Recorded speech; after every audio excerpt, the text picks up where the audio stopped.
Hi, my name is Madison Miner, and I'm here with Protect Our Kids on Say What podcast. On our show today, I have a dear friend of mine, Jessica Tapia. She is a former Jurupa Valley High School teacher, and she stood up for what is correct and what is right, and I'm just so honored to call her my friend. Jessica, welcome to the show. Thanks, Madison, for having me. Absolutely. So what is it that inspired you to start teaching in the first place? Yeah, all my life I was told that I should be a teacher. I was even told for so long, and I thought this was so funny, that I had teacher's writing. And so I feel like God was just giving me little hints all along that I was meant to do that. But I was avoiding it for a while. I actually went to school to become an occupational therapist. I got accepted into Loma Linda University to do my doctorate there. And that program was going to start right when I was going to get married. And it was just not going to be good timing. And even Loma Linda themselves advised that I probably don't start the program and just enjoy my wedding and honeymoon. And they'd hold my acceptance for a year. And that is when I was like, okay, but what do I do for a year, after I'm married? And that's when someone said, well, you can substitute teach with your bachelor's degree. Do that in the meantime. So it was pretty quickly into starting substitute teaching that I finally really realized that God had been calling me into teaching, and that really it was one of the most ideal jobs that I could do as someone who wanted to become a mother. And so I went right back to California Baptist University, where I got my bachelor's to get my teaching credential, my master's in education, and then went right back to the school that I was a student at since fifth grade, Jurupa Unified School District, and started teaching there and just pouring back into the community that helped me raise me as a straight A student athlete.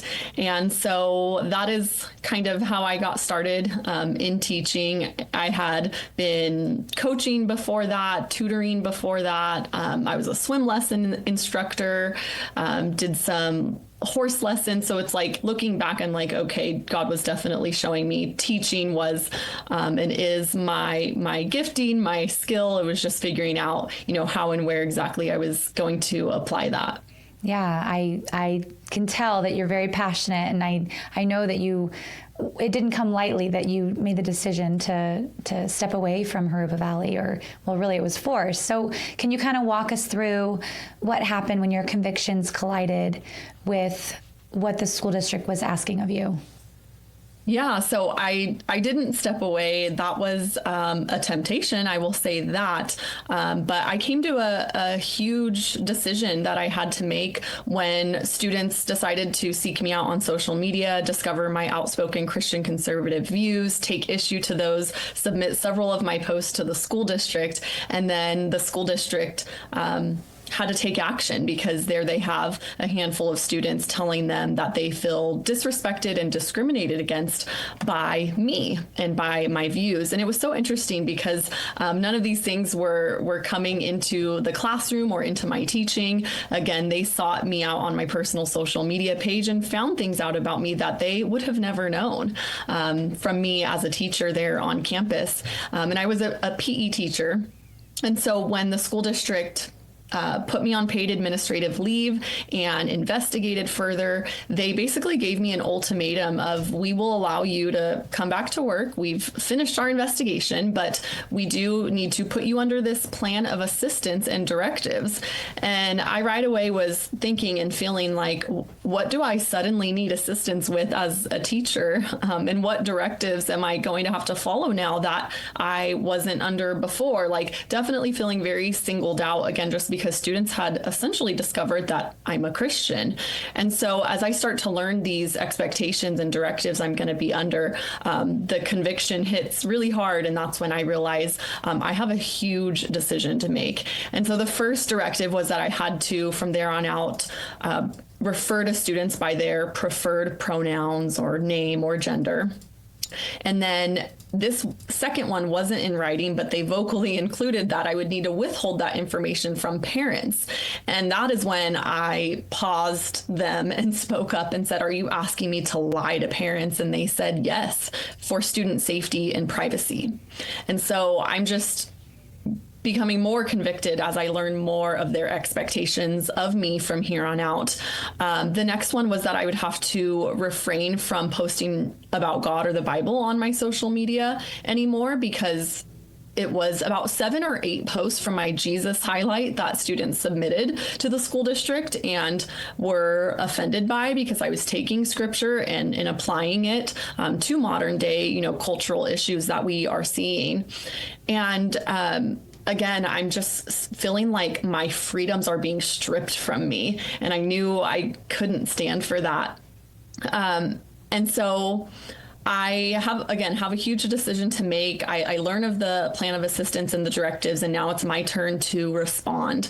And I told them, like, I'm going to need some time. And so I, went home. I was distraught. I really just wanted to quit and walk away and hopefully maybe find another job. But that is not what I had peace about.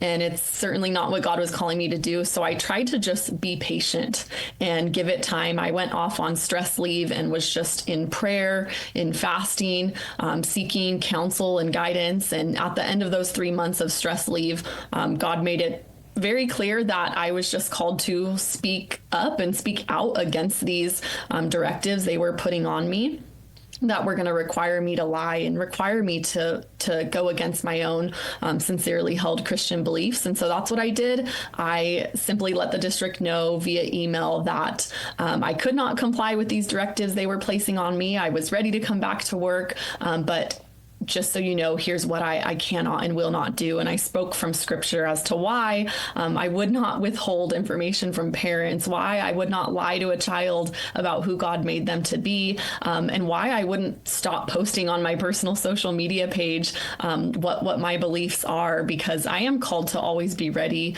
with an answer for the hope that I have. And I am called to share that hope and that message. And so upon receiving that email, the school district said, "It sounds like you're asking for a religious accommodation. So come on in, we'll see if and how we can accommodate you." And so I'm thinking, great, like that's their duty. They have to accommodate me. So I had a little bit of hope. But at the same time, I was thinking, how are they going to accommodate just me? Am I going to be the only teacher on campus not having to lie to parents, not having to call students by made up pronouns? This is going to be interesting. So I go into the meeting, and it was just a whole set of questions that seemingly were challenging if I was a true Christian, which was really interesting, because if I had to assume the people sitting across from me asking the questions were not, but they asked me, where do I go to church and what do I read and how often and what does it say in the Bible about why I can't call students by preferred pronouns and, withhold the information from parents and really just like separate my beliefs out of my work. And so I answer those questions to the best of my ability. And at the very end, they said, "Is there anything else we need to know about that you can't do in your teaching position because of your faith?" And I said, "Yes, there is one more thing. I'm in a unique position. I'm a PE teacher. I oversee a girls' locker room. So I'll have you know now that I won't be allowing a boy into my girls' locker room." And they said that they had a whole other issue with me now because I have to. It is California law that however a student identifies, that is the locker room that they can enter into, that is the sports team that they can be on. I had no idea that was a law. I was learning a lot of things about policy and laws in that moment back in 2022, 2023, as I went through all of this. And so that accommodation meeting ended. That was my third and final meeting with the district, and they decided based upon that meeting that they could not accommodate my religious beliefs, which they put in writing when they fired me. And so that was an immediate lawsuit, obviously a violation of my religious beliefs, my religious liberty. And so that's when I found Advocates for Faith and Freedom, and we sued Jurupa Unified School District, and then came to our settlement victory last year in May of 2024. And that really kind of sent my story around the globe again for a second time. And so that was really cool to see just what God can and will do with our obedience if we will have the boldness to stand in his truth and stand for what is right, and just let him use that stand and trust him along the way that he will protect and provide. Yeah, and I imagine you were able to connect with other teachers that were like-minded or had conservative values and views, but maybe didn't have your courage or needed to be inspired by someone like you, a front runner, someone that blazed trails in order to speak up. Have you been able to connect with a lot of other educators and parents that you've inspired? Yeah, over the past few years, it's been hundreds, if not 1,000 by now. And it's been incredible to know that I'm not the only one, because going through it, I certainly felt like I was the only one speaking out against this and being unwilling to go along with it. So it was so cool to hear from so many people and just say that we stand with you, we support you, we have your same beliefs. Like if it comes, down to my job and knocking at my front door, I'm going to take the same stand that you did. So very, very encouraging. And something really cool that was a victory that came even before my lawsuit victory was teachers at Jurupa Unified. Right after I was fired, they pushed out this LGBTQ inclusivity training on staff. I think because Jurupa Unified realized like our teachers are under these policies and they don't know about them, just like Jessica didn't know about them till we had to give her the ultimatum to follow them or she was fired. So 2 months before summer, staff is having this training pushed out on them.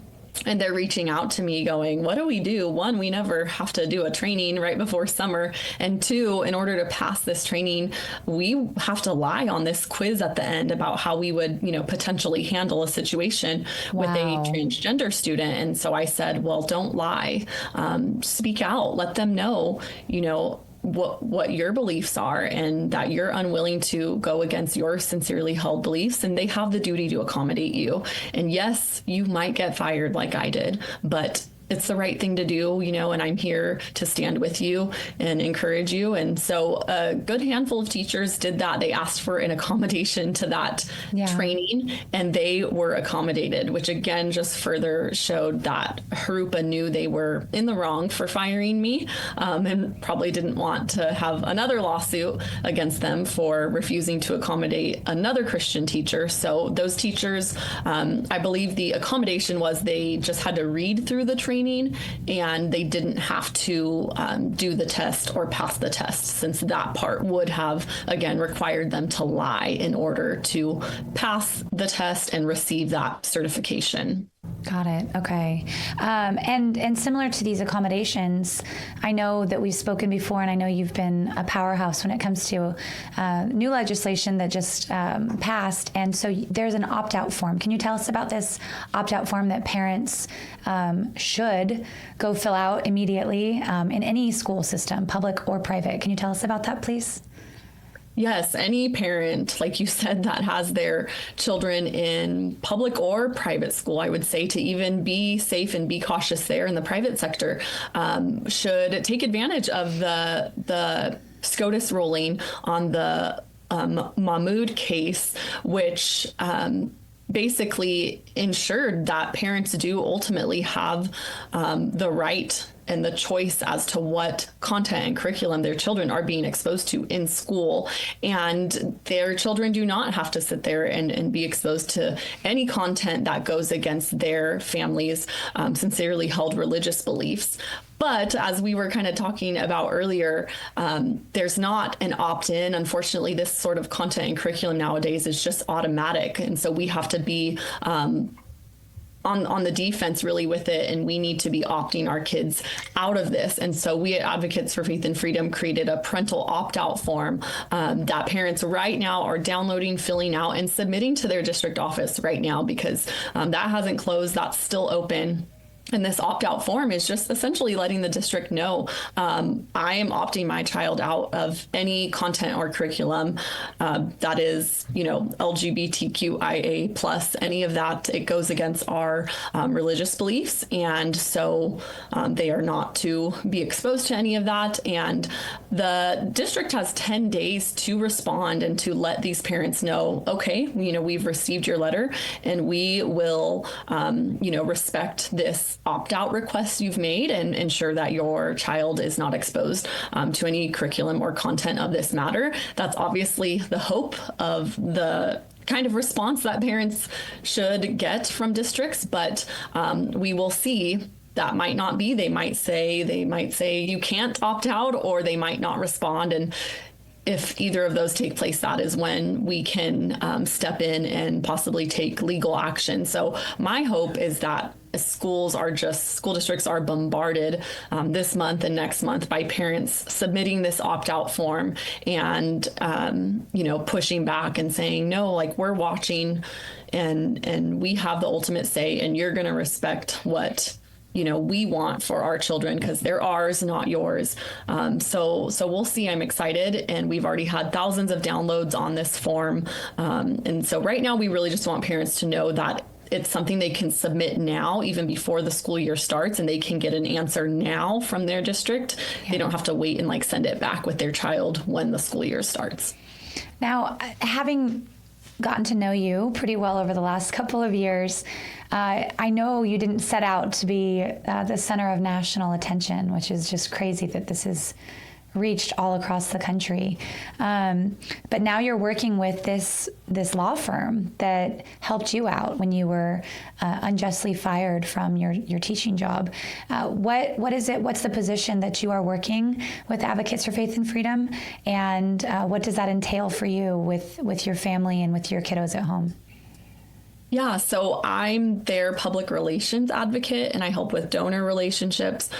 So we are a nonprofit, a pro bono law firm. The only reason that I was able to use them as my legal help was because I didn't have to pay for them to be my lawyers and, to fight this legal battle. And so that's a huge blessing, because the fact of the matter is there's a lot of good potential cases out there, fighting for free speech, fighting for our religious liberty that aren't fought because people can't afford a lawyer. And so nonprofits like Advocates for Faith and Freedom are really a legal ministry and a huge blessing in protecting and defending our constitutional rights, and most especially our religious liberty. So it was meant to be that night when I got to be backstage with Pastor Jack Hibbs and Charlie Kirk, and I was recently fired, and I told them my story, and I said, who do you guys suggest as a good lawyer to fight this for me? And they both looked at each other and said, Bob Tyler. And so that's when I gave him a call and got to sit down with him in person. Lo and behold, the law office is 10 minutes from my house. And it was really history from there. When my lawsuit ended, I even remember feeling sad because I didn't want to leave them. They'd become like family to me, and I just loved everything they were doing, and especially what they did for me. So God knew, obviously, all along before the lawsuit even started, that I was meant to be with them, because I was even going to end up working with them. So it's just a part-time position I'm able to do from home. My first job is, now that God pulled me out of public education, is to just, be a mom and homeschool my kids and protect them. And so I'm so grateful I get to do that, because I certainly didn't want to have to put them in public education if I was still a public school teacher. So yeah, really just helping get the word out there that we exist and what we do, and find people who want to partner with us. Lawyer salaries are something that need to be paid for, and these legal battles and court cost. But again, there's not a lot of lawyers out there and law firms out there that are willing to fight the fights that we do. Even my own fight was going up against a California law. And so most lawyers would have looked at my story and said, you told them you were not going to follow a law, so there's not much we can do. It is law here in California that you have to, allow transgender students to come into your locker room or what have you. And so gratefully, though, there's advocates who didn't look at it that way. They looked at it as, we need to fight for the principle of this case, no matter, what the law is. Laws aren't always good and right and true. And so I love that about them, that they are truly about fighting for principle and fighting for faith and fighting for freedom, ultimately, that we've been given by God. And I know it's probably still in the works, but the last couple of months have been very tumultuous, especially in the athletics department with the high schools, specifically Jurupa Valley High School. And so what is it that is kind of going on the legal side of things? And what is it that you guys can do for these student athletes that are having their titles and their positions stripped away from them? Yeah, we encourage anyone who is having to deal with, boys taking their spots on sports teams or entering their locker rooms, stealing their medals. Really, it's cheating, and it's not right. And it will continue to go on unless parents and athletes speak up about it and push back against it. And so we encourage anyone dealing with that to just reach out to us at Advocates, and we will certainly talk with you and see what we can do. We currently have a Save Girls Sports lawsuit. It's one of our really big ones right now. It started last November. And it's based out of Martin Luther King High School, where two girls, in protest to a boy who got to be on the girls' varsity cross country team and even take the spot of a girl, they, again, in protest, wore Save Girls Sports shirts to school and were disciplined for doing so, had to remove them. We're told it was like wearing a Nazi sign. And gratefully, they contacted us and we stepped in, and we are suing both the school district for how they handled that situation and the state of California over, again, this law, AB 1266, that even allows for this in the first place. So that's a really exciting one.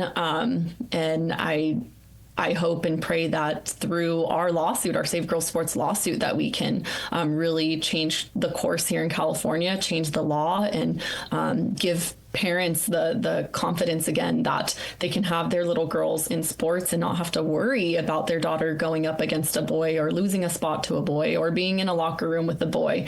And it all sounds so crazy and unreal, but it's really happening. We definitely hear about it a lot. And I will say the biggest thing is finding people who are willing to actually do something about it. A lot of people have gotten to the point where they will talk about it. They will say, like, yes, my daughter's in this position. Yes, my daughter's dealing with this. But very few are actually able to take the next step, which is the true stand.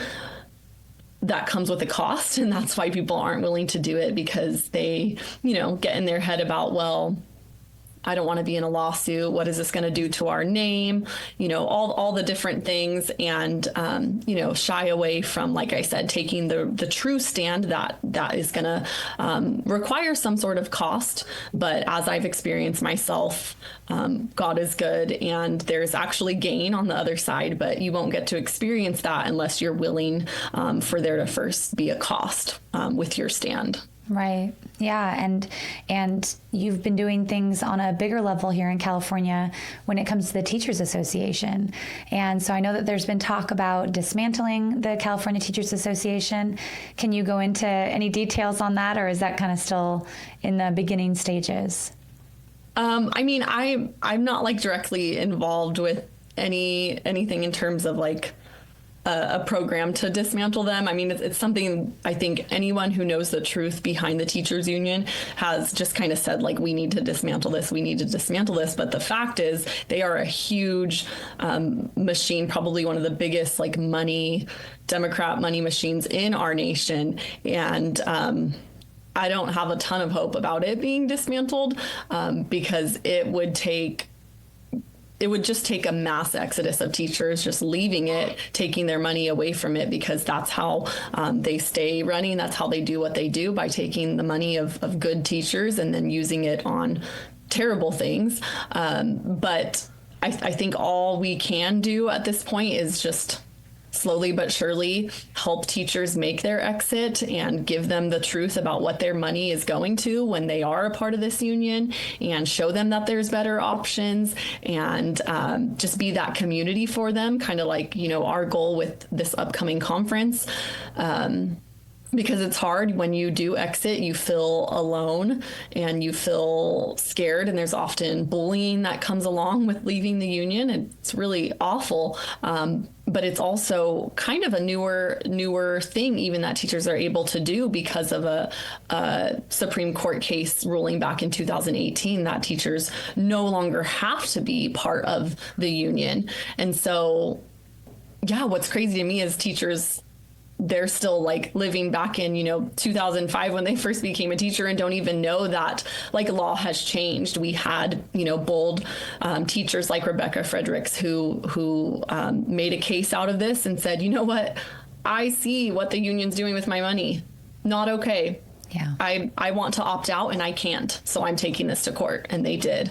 And they won. And it's now an option. And so, again, it's so crazy to me that teachers don't realize it's an option. I realized it in my second year of teaching. I was fired in my sixth year. When I realized it, I attempted to leave the union.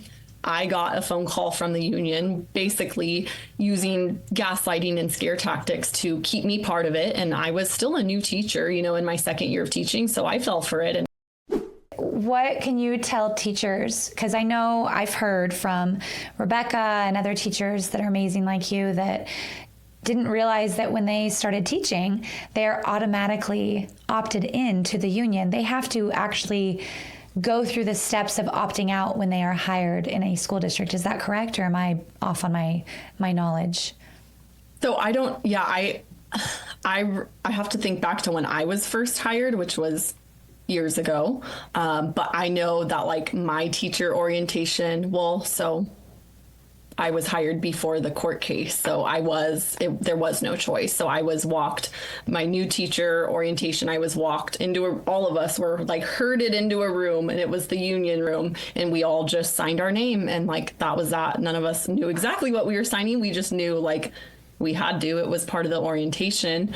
And then, year two, I start talking to coworkers and learning more, and kind of seeing things in the union magazine that had me go like, what am I giving my money to? But yeah, so now since 2018, we have that court case that it makes union membership optional. I always refer everyone to forkidsinCountry.org. It's Rebecca Fredericks' website, and she just has a step 1, 2, 3 process that will take you through. It gives you the letter to submit to opt out. It gives you your different union options. Just a great resource. It's the one that I've sent out like crazy to teachers across the nation. So. That's awesome. And I was recently watching your interview and I loved it. Can you tell us about the Jessica test? That I now started to call the Jessica test in California. I personally call it the Jessica test because I am confident that it was developed after the incredibly courageous act that she had taken when she decided to protect young children and their innocence in the locker rooms. So I had no idea this test existed until I was fired. And something really interesting happened right after I'm fired by Jurupa Unified. Month later, I start getting messages from teachers and they're telling me, Jess, they've pushed out a training on us. It's 2 months before summer. We never have to train 2 months before summer. And it's called the LGBTQ and transgender inclusivity training. We're pretty sure this is because of you.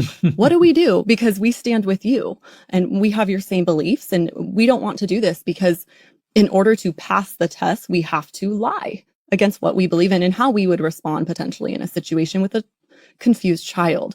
And so I told them, stand up, voice your concern, and let them know you cannot take this test because it would go against your religious beliefs. You want an accommodation. Mm-hmm. The school district accommodated these teachers that spoke up. That's all it takes. That was a win right there before I even had my lawsuit victory in my eyes, to see that I could encourage these teachers to just take a stand for their beliefs and not go along with whatever the next training is they're going to push out. What are they going to push out next?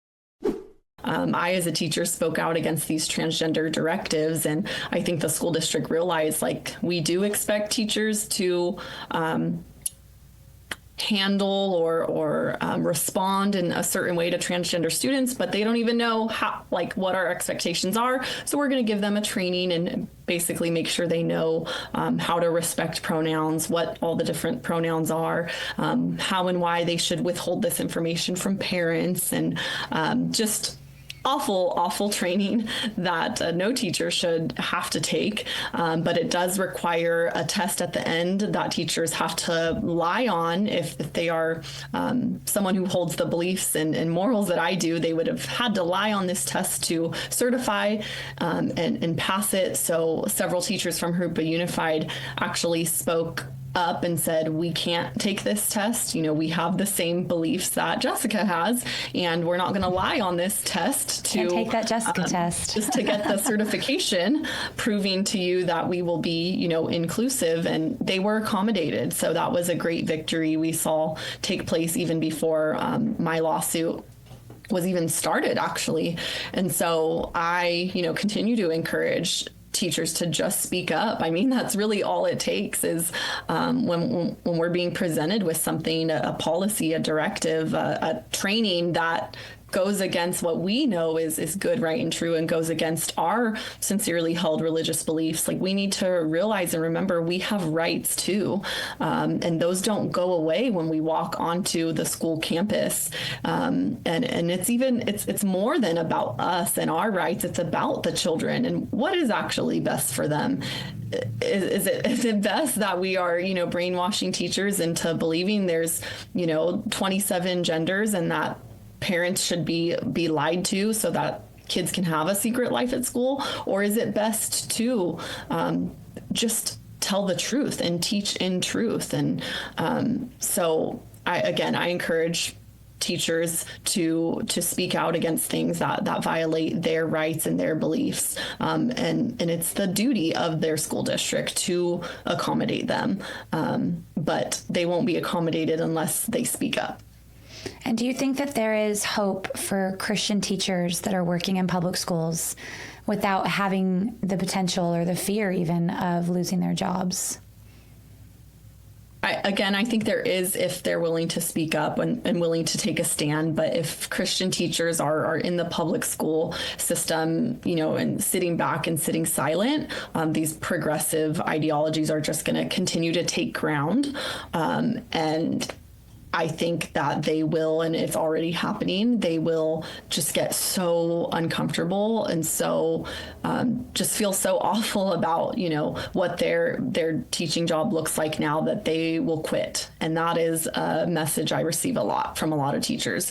I quit back when, I learned of this policy. I quit back when I learned of this training. I quit back when I learned about this law. And I get that because I had half of a resignation letter written when I was being investigated by my school district. But again, I made it my focus to really seek the Lord and see what was he calling me to do in the situation rather than, do what my flesh wanted to do and just flee the suffering, flee this trial that I was in. I kept seeking him, and I knew that I didn't have peace about quitting because that would have done nothing. Quitting would have just been walking away and not making any difference at all. He wanted me to do the hard thing because it was the thing that was going to expose the evil, and it was going to wake teachers up and parents up. And when truth is released and it's put out there in the open, it demands for people to make a decision. And so that has to be our focus, is continuing to get the truth out there. And the truth is there are some, really awful things that kids are being exposed to and taught in public school. And when the poison goes in, it can't just be taken out.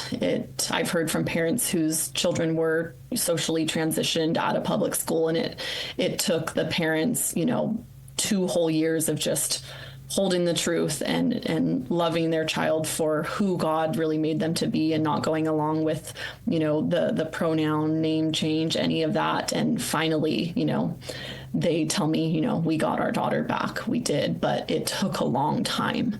And so the goal is for that to never happen in the first place.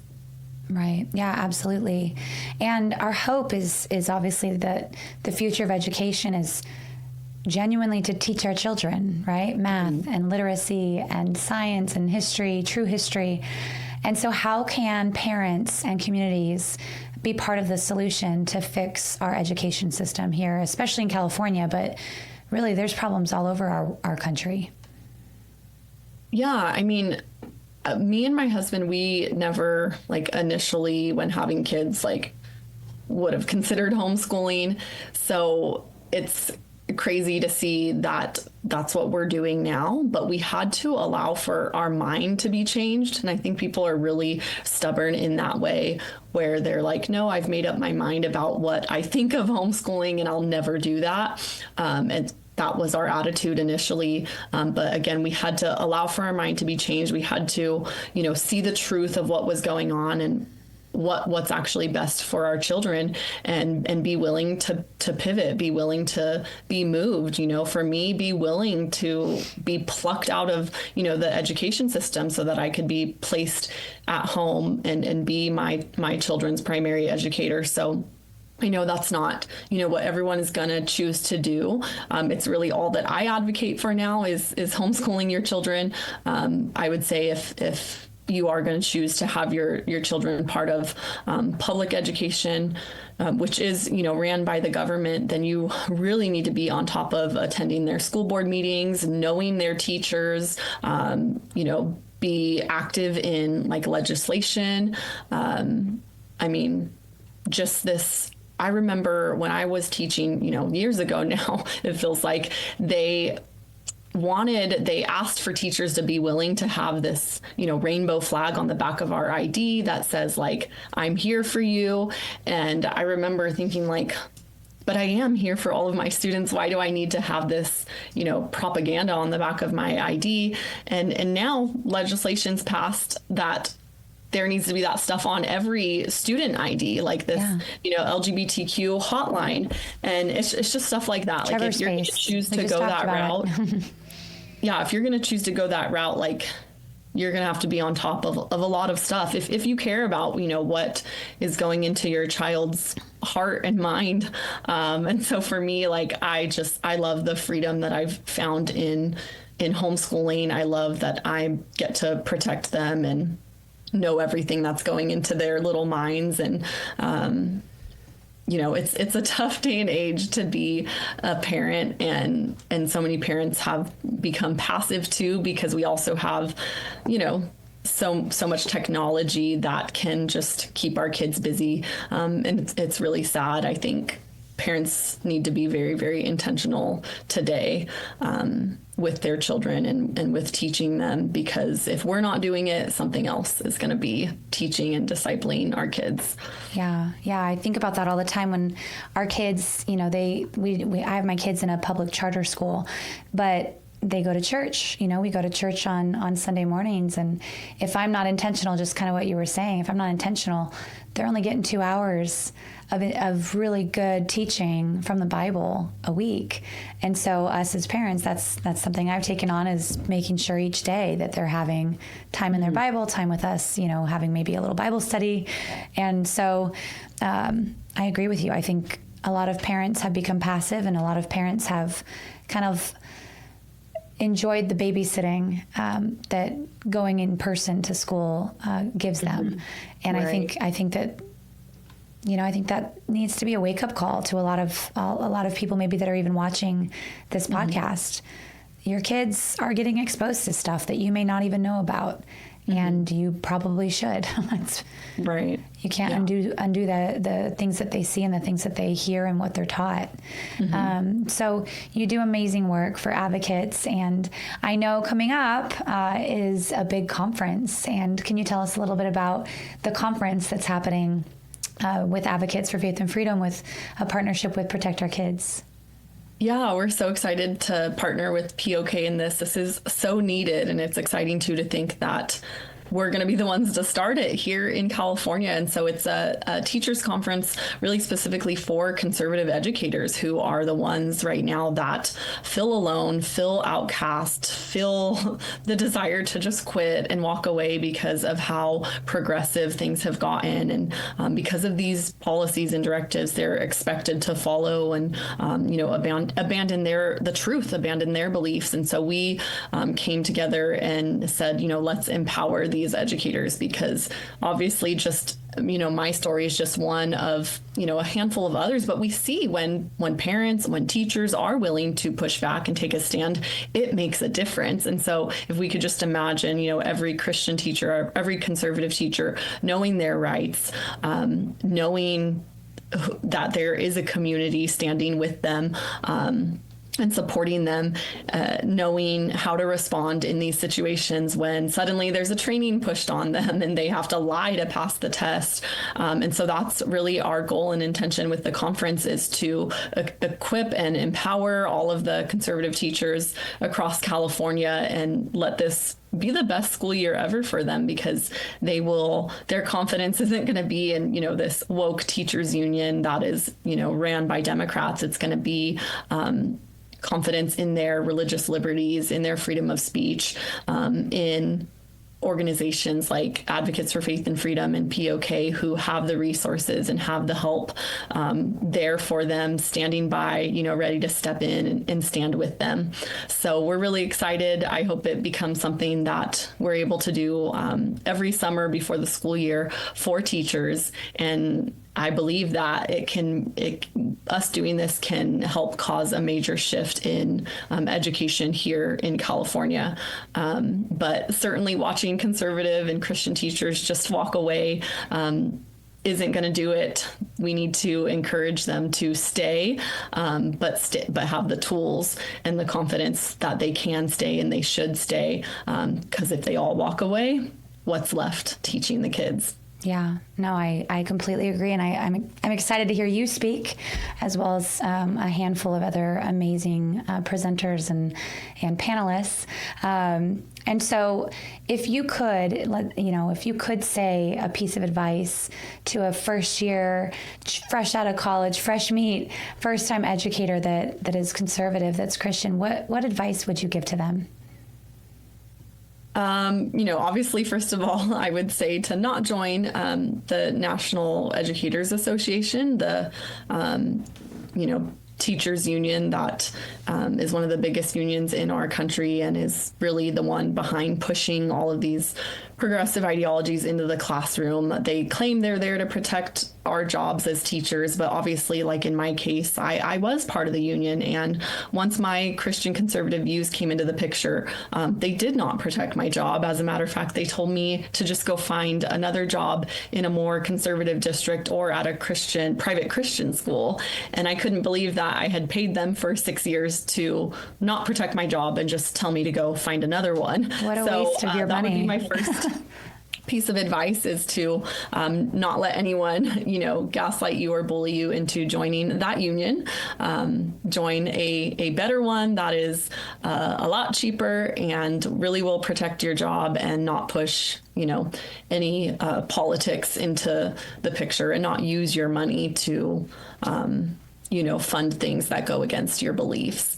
Secondly, I would say to really, find your group of people, your group of like-minded teachers, that you can pray with, that you can go to, that you can, rely on for support when things get tough, when suddenly you're being emailed a training that you shouldn't have to take part in as a Christian.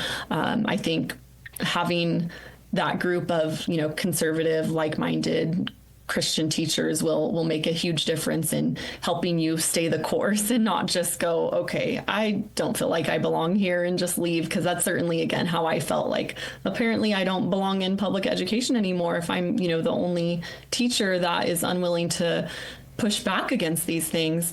But that's not the truth. There's a lot of teachers who don't go along with this. Yeah. But we have to find them and get in community with them and be a support system for each other. So those are the two biggest things. I guess thirdly, I would just say, remember remember why you got started in the first place. Why did, God call you into teaching? And I think most teachers' answers are pretty similar. It's, to be a light in these little children's lives, and to teach them and help them find their purpose and find their calling as they are, educated in the different subject matters.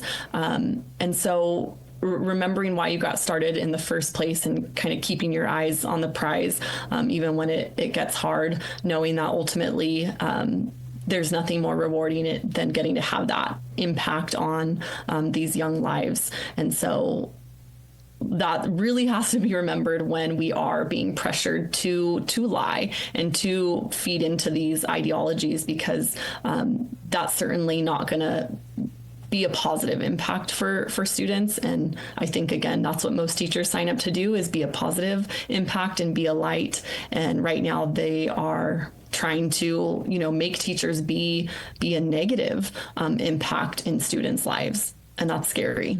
Yeah, it's terrifying. I agree with you.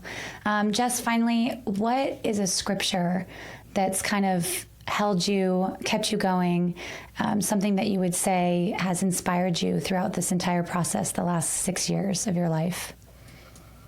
I have always loved Romans 8:28, talking about how God works all things together for good for those who love him and are called according to his purpose. And I think, the world really likes to stick to that first portion of the verse, like God's going to work it all together for good. God's going to work it all together for good. But that second portion is really important too. And it says that promise is for those who love him and are called according to his purpose.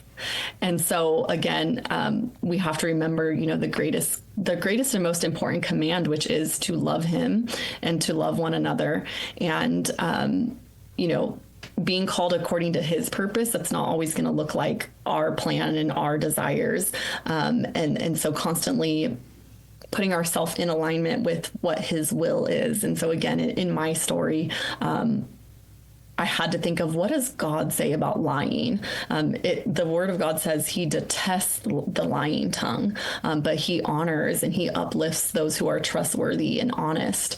And so truly it was the word of God, the entire word of God, that completely got me through all of this and helped guide me into what he was ultimately calling me to do. I don't know what I would have done without his word and without praying and without, the Holy Spirit directing me, because again, what I ultimately did was not initially what my flesh wanted to do. So it's so important that, if we are followers of Christ, that we are following him, not our flesh. And in order to follow him, we need to know, what does his word say about what I'm going through right now? And so with everything I've been through, the greatest gain, as I talk about, the greatest outcome truly was what it did to my faith. I feel like I was just a very average Christian, maybe called myself that, but didn't look much different than the rest of the world. But he gave me an opportunity truly to be set apart and make a decision that sadly we're not seeing a lot of, Christians make, because like I said earlier, it does come with a cost. But I just hope and pray my story can show many that the cost was beyond worth it, because there's so much gain on the other side. One of the biggest gains just being that my desire truly as a mother, once I started having kids, was to be home with them. It was hard to work a full-time job and just drop them off every day and have someone else getting to see all those milestones and raise them. And now I get to do that because he knew my heart's desire and he gave me my heart's desire, but of course in a way that I never would have imagined it playing out. You mean you didn't plan this? No. I thought my husband was going to get a triple raise and I could just quit my job and be home. And that's not at all how it played out. God was like, oh, I'll put you home, but just wait. And I'm going to do a little something when I put you home where you want to be. I'm going to use you, in ways you could have never imagined. So anyways, it's exciting, and it should be exciting to follow the Lord. Yeah. And I'm sure it had moments of uncertainty and fear kind of, trying to creep in. But thank you. Thank you for being so brave and courageous, and for inspiring so many parents, teachers, community members throughout our entire nation. That's wild that Jessica Tapia is a very known name, and I'm sure that's not ever what you expected, but God knows, and He's been using not what you. I want either, but that's another thing I've learned. Like sometimes the very things we don't want is like what God is calling us to do, because that's when we're gonna have to rely on Him. Like it's not in my power and it's not something I desire, but that means I'll have to rely on Him, and that's when the good stuff happens, is when we're just letting Him work through us. Yeah, I understand. Well, thank you, Jessica. Thank you for being on our podcast today. And I look forward to seeing you at the conference and hearing just all the amazing things that God has in store for you in your life. Yeah, thank you, Madison. I'm excited too. And like I said, I think this is going to be something really exciting that we get to kick off and see happen every year, and that God will use to just really cause a major shift to happen here in California. Absolutely. Well, thank you guys so much for watching our Say What podcast here with Protect Our Kids. We just had Jessica Tapia, a front runner, trailblazer, courageous and brave, former teacher in a high school here in California, who put her foot down and said she is not going to compromise her morals and her integrity and her values to do what's right in the school system. So thank you again for watching. You can check out our social media. We are on X, Facebook, and Instagram. And we also have a Rumble and YouTube channel that you can watch our videos on. We look forward to seeing you next time. And thanks for tuning in to Say What Podcast.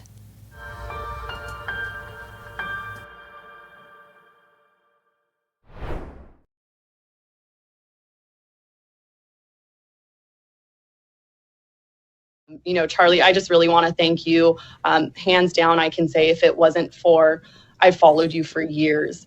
Between you and Pastor Jack Hibbs, you both have given me the boldness in my faith and in my freedom. And I really don't think I would have been able to, speak out and be as bold and brave as I was in that moment, putting my job on the line, if it weren't for you and him and, of course, the Lord and my husband. So I really want to just thank you so much. That's very touching and very sweet, and we're behind you 100%. And now you're going to make an even bigger impact.